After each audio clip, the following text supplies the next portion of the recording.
Hello guys, അങ്ങനെ ഇതാ ഇക്കാരെ വീട്ടിൽ ആദ്യത്തെ ദിവസത്തെ മോർണിംഗ് ആണ് ഞാൻ കാണിക്കുന്നത്. രാവിലെ തന്നെ തുണിയൊക്കെ ഇതാ വലിച്ചു വാരിയിട്ട് മടക്കാനായിട്ട് ഞാൻ നിന്നിട്ടുണ്ട്. എൻ്റെ കുറച്ച് ഡ്രസ്സൊക്കെ ഇവിടെ ഇരിപ്പുണ്ടായിരുന്നു, അപ്പോൾ അതൊക്കെ ഒന്ന് സെറ്റ് ചെയ്ത് വെക്കണം. പിന്നെ ഞാൻ കൊണ്ടുവന്നതും പിന്നെ ഹാനിയുടെയും ഡ്രസ്സും എല്ലാം ഞാൻ സെറ്റ് ചെയ്തുകൊണ്ടിരിക്കണേ ഉള്ളൂ. അപ്പോഴേക്കും എൻ്റെ ഹാനിയമോൾ എഴുന്നേറ്റിട്ടുണ്ടായിരുന്നു.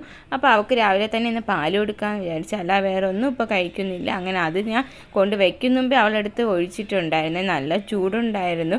അങ്ങനെ വഴക്ക് പറഞ്ഞതിനാണ് ഇപ്പോൾ എൻ്റെ അടുത്ത് വന്നിങ്ങനെ നിൽക്കുന്നത്. മുഖഭാവം കാണുമ്പോഴേ നിങ്ങൾക്ക് മനസ്സിലാവും. ഡെയിലി പാൽ കൊടുത്താൽ അവൾ കുടിക്കാറില്ല, വല്ലപ്പോഴും ഇതുപോലെ കൊടുത്താൽ മാത്രമേ കുടിക്കുകയുള്ളൂ. ഇന്ന് നമുക്കൊരു 40ൻ്റെ ചടങ്ങുണ്ട് ഒരു ഇത്താരം, അങ്ങനെ അവിടെയും പോകണം. അതിനാണ് ഞാൻ രാവിലെ പിന്നെ പാൽ കൊടുക്കാമെന്ന് വിചാരിച്ചത്. എൻ്റെ അതൊക്കെ കഴിഞ്ഞിട്ട് ഇത് റെഡിയായി ഇറങ്ങിയിട്ടുണ്ട്. ഹാനിയെ റെഡിയായി ഇറങ്ങിയിട്ടുണ്ട്, ഹയറയും റെഡിയാക്കിയിട്ടുണ്ട്. അങ്ങനെ എല്ലാവരും ഇത് റെഡിയായി നിൽക്കുന്നുണ്ട്. ഹാനിയെ കൊണ്ടുപോകില്ല എന്ന് പേടിച്ചാണ് അവളെ വിളിക്കുന്നത്. എന്നിട്ട് ഇതാ ഇക്കായും ഹാനിയും കൂടെ ആദ്യമേ പോയിട്ടുണ്ടായിരുന്നു. പിന്നെ പിറകെ നമ്മൾ പോയി. എന്നിട്ട് നമ്മളെല്ലാവരും കൂടെ ഇതാ പോകുന്നുണ്ട്. ഇവിടെ അടുത്ത് തന്നെയാണ്, ഇക്കാരെ വീട്ടിൽ നിന്ന് കുറച്ച് അടുത്ത് തന്നെയാണ് ഉള്ളത്. ഹാനിയ കാറിലിരുന്നപ്പം പിന്നെ എൻ്റെ അടുത്ത് വരണമെന്ന് വാശിയായി.